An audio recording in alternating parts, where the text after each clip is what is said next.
How you doing? It's Khoa here. In this video I just want to share with you the importance of dealing with your stress in sales. So let's go.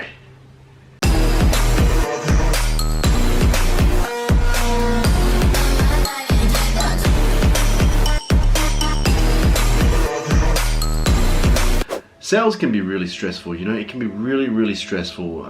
You're making a lot of phone calls, you're dealing with a lot of different people. When you're doing that, a lot of the energy can really rub off on you, because when people are really angry, when they're really angry, you get angry. When people are sad, depressed, you get sad, depressed, right? So think about it, if you're on the phone with a lot of people every single day, a lot of that is going to rub off on you, and when you come home, you're just going to have all these mixed emotions, and you could take it out on your partner, and that's not cool. So just recently I decided to do it in my studio, and I'll show you on another video what it looks like, but I'm going for the whole spa type of vibe where it's very chill, very zen, and it's a place where I want to go and just relax and just chill. And during the day today, I was on the phone quite a bit. I was on the phone, did a lot of cold calling.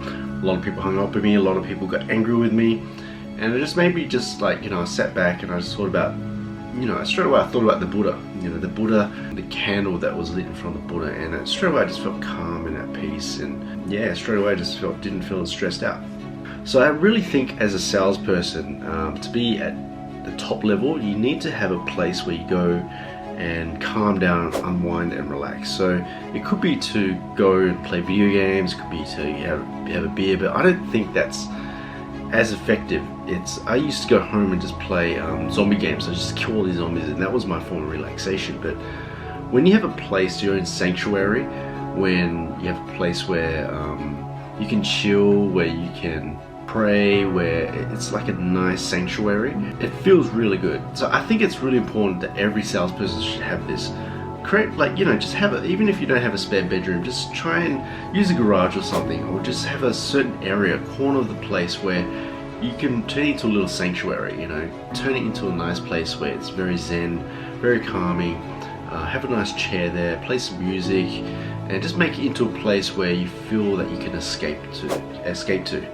And if you can do that, you know that that place is always yours to escape to rest, to unwind.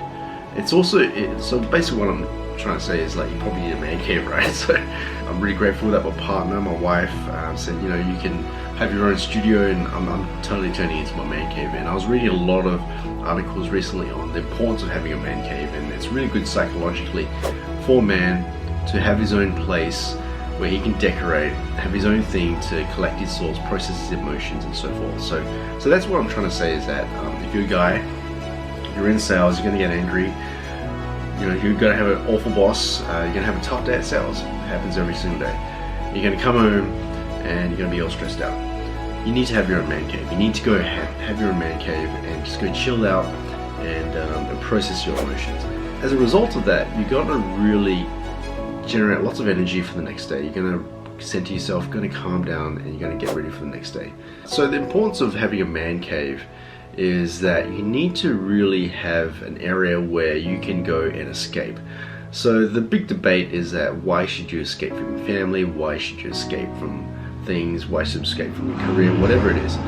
I don't think it's an escape. It's a place where you go and recharge. For a sales guy, you need to have an area where you need to be alone, because you're dealing with so many people. You're dealing with people, different personality, different vibes, different energies, Me and my wife, we went and saw a lot of properties over the weekend, and it's been really it's really interesting looking at all these different houses, but unfortunately there were a lot of houses that were deceased estates. So as soon as you walk in, you can just feel the negative vibe, the death type of vibe. I walked into this one room and I had this really bad goosebumps. It was just a bed there, it was a wardrobe, but as soon as I walked in, I just felt this really bad vibe in that room. I don't know what happened there, and I told my wife, I said, do you feel that? She goes, I can feel it. And imagine that. So you're going to, so it does exist, energy does exist. It can't be destroyed, but it can only be transferred. So as soon as you go into all these different areas, you know what I'm talking about. When you go to places, when you meet different people, you just have a vibe. So imagine that, you go into different houses, you get different vibes. If you're dealing with all these different people, you get different vibes. And they're not your emotions, So you need to really have a place where you can go to that will cut away all those vibes and you can recharge. And that is the man cave. That is your own place where you can go recharge and listen to music and just collect your thoughts and process. Even if it's just for 30 minutes, that's fine. 1 hour is tops, even more is even better. But so I highly recommend to do it. Have some candles burning. I like to have the Buddha sitting on the altar there. I've got some lavender oil burning right now and I just feel really good. It's a very calming type of effect on your body. So they say that with lavender, has a really good effect in promoting deep quality sleep. So I'm going to be setting this up in my room very soon, where I can sleep and smell the lavender. It's really good. It's really important to have these. It's really important to have a place where you can escape, recharge batteries, and just go and unwind. You know, I don't believe in going to the pub and just, you know, drinking every night. I'm totally beyond that, because with alcohol it can really mess up your sleep. It messes up everything. You might be happy for 20 minutes, but it's going to ruin the next day. You're going to wake up groggy. You're going to have less energy. You're going to have a foggy mind. You're going to think clearly. You're going to be grumpy. It's just going to ruin the day. And with alcohol, that's what really stuffs you up. Is you might feel really good for 20 minutes, but the rest of the day, it's just takes away the joy for the next day. So I hope you like this video. Please subscribe. I've got plenty of sales videos, training, lots of great information to help you accelerate in your career. And I'll see you guys soon.